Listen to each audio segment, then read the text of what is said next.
Hello everyone. स्वागत है आपका अपने यूट्यूब चैनल पर। आज फिर हम ओशो की बिन बाती बिन तेल प्रवचन 8 के साथ आपके सामने आए हैं और इसे बहुत बेहतरीन और एक सरल तरीके से समझाने की कोशिश करेंगे। ओशो के हर एक प्रवचन में एक नई सीख और जीवन को जीने का सलीका बताया गया है। आज मैं जो कहानी सुनाने जा रही हूँ वह किसी गडरिये की नहीं, वह तुम्हारी खुद की है। वो कहानी मेरी भी है। वो हर उस इंसान की कहानी है जिसे सदियों से समझाया गया है कि चुप रहो और स्वीकार करो, यही तुम्हारा धर्म है, मगर लोग मानते नहीं हैं। यह कहानी सिर्फ अन्याय की नहीं, यह कहानी उस कुशल बुद्धि की है जो हमेशा हमारे साथ और हमारे बाद भी लोग जिसके चर्चे करते हैं। इसमें भोले लोग खुद अपना ही कातिल बन जाते हैं। मनुष्य के इतिहास में सबसे खतरनाक चीज़ तलवार नहीं रही है, बल्कि सबसे खतरनाक चीज़ रही है स्वीकृति। यानी जो हम गलत कर रहे हैं या सही कर रहे हैं उसको स्वीकार करना। जब किसी से कहा जाए कि तुम जैसे हो वही ठीक है, बस उसे स्वीकार कर लो, और वह स्वीकार कर भी लेता है, तो शोषण अब किसी ताकत की ज़रूरत नहीं पड़ती।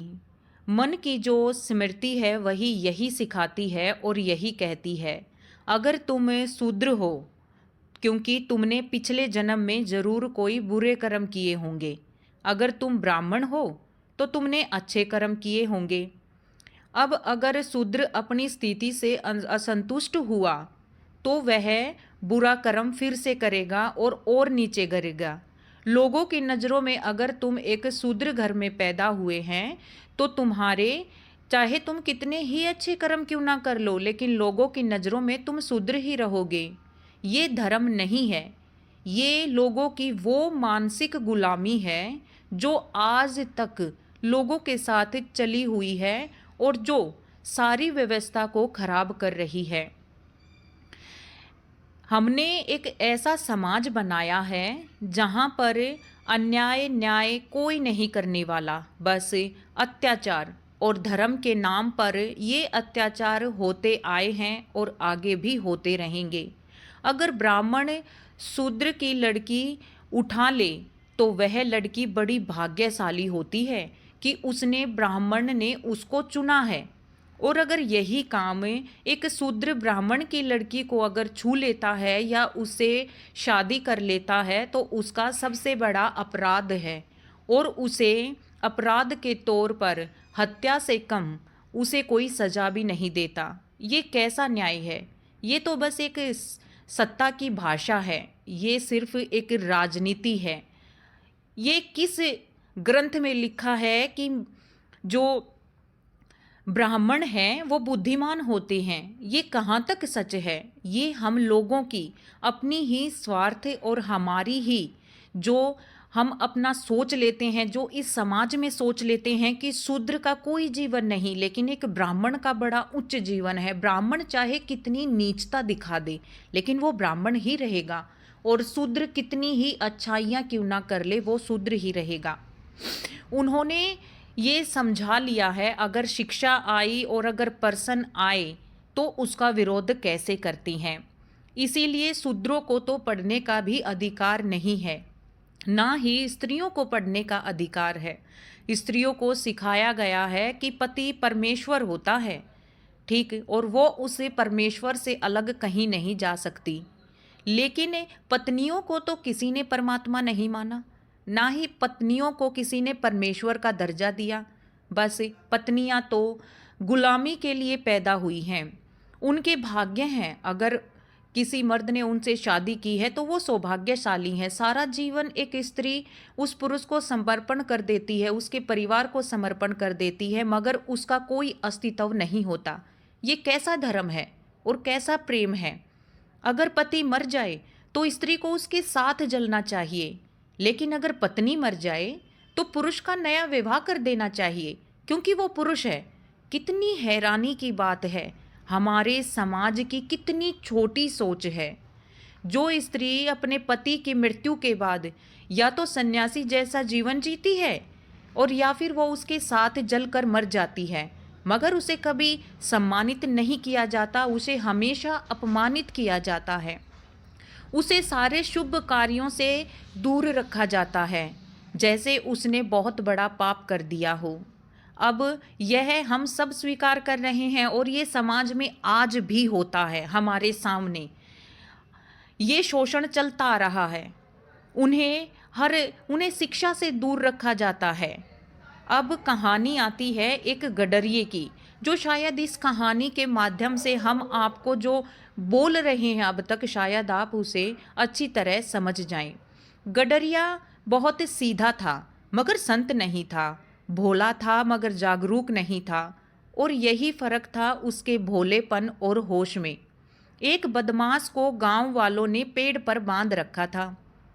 गडरिया को यह बहुत अजीब लगा और उसने पूछ लिया कि लोग तुम्हें धन देना चाहते हैं और तुम लेना नहीं चाहते, इसीलिए तुम्हें बांध दिया है।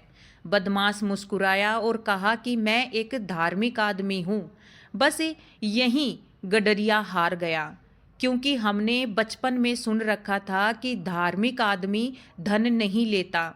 लेकिन गडरिया यह नहीं सोच सका कि अगर कोई सच में धार्मिक होता तो लोग उसे बांधते ही नहीं बल्कि उसके चरणों में गिरते।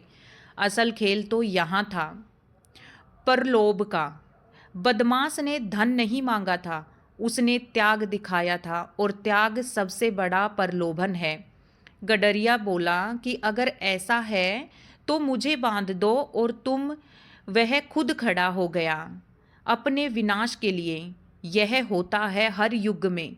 जब कोई कहता है कि दान दो स्वर्ग मिलेगा, तो समझ लेना कि यह एक सौदा है, दान नहीं। क्योंकि दान देने से अगर स्वर्ग मिलता तो ऐसे तो सब स्वर्ग में ही बैठते। दान में कोई मांग नहीं होती। जहाँ फल की आकांक्षा होती है वहाँ धर्म नहीं होता, वो एक किस्म का व्यापार होता है। और ये व्यापार मंदिर, मस्जिद, चर्च हर जगह पर खोला हुआ है, और सबसे बड़ा व्यापार यहीं से चलता है। लोग कहते हैं कि यहाँ एक पैसा दो तुम्हें करोड़ मिलेगा, और क्योंकि वहाँ से कोई लौट कर नहीं बताता कि यह शोषण चल रहा है। शाम को गांव वालों ने पोटली बांधी। अंधेरे में गडरिया गया और उसने उस पोटली को सागर में फेंक दिया। सुबह बदमाश भेड़ों के साथ लौट रहा था, गीत गाता हुआ, और गांव चिकित रह गया था। इस कहानी से हमें क्या शिक्षा मिल रही है? इसमें ये यही बताते हैं कि जो धर्म के नाम पर लोगों ने व्यापार खोल रखे हैं, चाहे वो मंदिर में हो, मस्जिद में हो, ठीक, वहाँ पर आजकल मंदिरों में जो वीआईपी बंदे होते हैं उन्हें शायद भगवान बहुत जल्दी से मिल जाता है। सुनने में शायद आपको थोड़ी तकलीफ दे लगे, लेकिन शायद अब धर्म भी बट चुके हैं, अब भगवान भी बट चुके हैं। भगवान उनको बहुत जल्दी से मिलते हैं जिनके पास पैसा होता है। जो लंबी लंबी कतारें लगाकर भगवान के दर्शन करने जाते हैं उन्हें शायद बहुत लेट मिलता है। ये जो धर्म के ठेकेदार यहाँ बैठे हैं, जो कभी हिंदू, मुस्लिम, तो कभी मस्जिद, कभी मंदिर, भगवान किसी की जागीर नहीं है। भगवान का नाम लेकर लोग ऐसे ऐसे तुच्छ, ऐसे ऐसे नीच काम करते हैं कि हम शायद सोच भी नहीं सकते। अंत में इस कहानी में क्या कहा गया है कि याद रखना, जब भी कोई तुम्हें प्रलोभ दे, चाहे स्वर्ग का दे, चाहे मोक्ष का दे, चाहे सम्मान का दे, तो वहाँ रुक जाना, क्योंकि वो एक किस्म का शोषण है, आपकी सफलता नहीं है। धर्म वह है जो तुम्हें जागरूक करे, ना कि तुम्हें एक जगह बांध दे।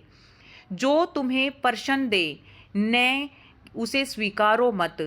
तुम मनुष्य हो, तुम कोई भीड़ नहीं हो। परमात्मा ने तुम्हें इस सृष्टि पर एक मनुष्य योनि में तारा है, और इसी का तुम्हें सम्मान करना है। सबसे बड़ा धर्म है मनुष्य का मनुष्य से प्रेम। अगर आपने किसी भूखे को रोटी खिलाई है तो ये मत देखो कि वो किस धर्म का है, बस आप उसे रोटी खिला दो। हिंदू मुस्लिम जब इस कतार में को हम छोड़कर सिर्फ इंसान की भाषा समझेंगे, सुनेंगे, किसी का दर्द बांटेंगे, तो वही सबसे बड़ा धर्म है। भगवान ने सिर्फ इंसान को सृष्टि पर उतारा था, किसी धर्म को नहीं। किसी तरह का कोई निशान या कोई टैग लगाकर यहाँ पर हम नहीं उतरे थे। ये हमारी राजनीतियाँ एक दूसरे के लिए, हिंदू मुस्लिम की लड़ाइयाँ, मंदिर मस्जिद की लड़ाइयाँ, गरीब भूखा प्यासा नंगा मंदिर के उस बाहर बैठा रहता है, मगर हम उन मूर्तियों के सामने जल फल दूध जैसे नालियों में बहता है, मगर कभी भूखे को रोटी नहीं खिलाते। अक्सर मंदिरों में देखा होगा, महादेव के मंदिर में नंदी का जो एक चित्र बनाया हुआ है, वहाँ पर उस नंदी को लोग पूजते हैं, और सरे बाजार में जो जिंदा नंदी हैं, गायें हैं, उन्हें काट कर उनका मांस तक बेचा जाता है। क्या ये धर्म है? कौन सा भगवान हमें ये कहता है कि ऐसा करो? कोई भगवान नहीं कहता। भूखे को रोटी खिलाना, शायद परमात्मा उससे जल्दी खुश होंगे। जब हम प्रसाद, परमात्मा उसी वक्त ग्रहण कर लेता है जब एक भूखा उस प्रसाद को छू लेता है। एक भगवान ने इंसान इसीलिए बनाया था कि अगर आप किसी की सहायता कर सको तो करो, वही परमात्मा से मिल जाता है। यही थी हमारी कहानी जो इंसान को इंसान से मिलाती है, जिसमें कोई धर्म जात नहीं होता। यही आज इस प्रवचन में सिखाया गया है। इस प्रवचन में यही कह रहे हैं। ओशो प्रवचनों के माध्यम से बड़ी सरल भाषा में बहुत कुछ समझाते थे, पर बस हम ही समझ नहीं पाते थे, इसीलिए हम बहुत दूर रहे।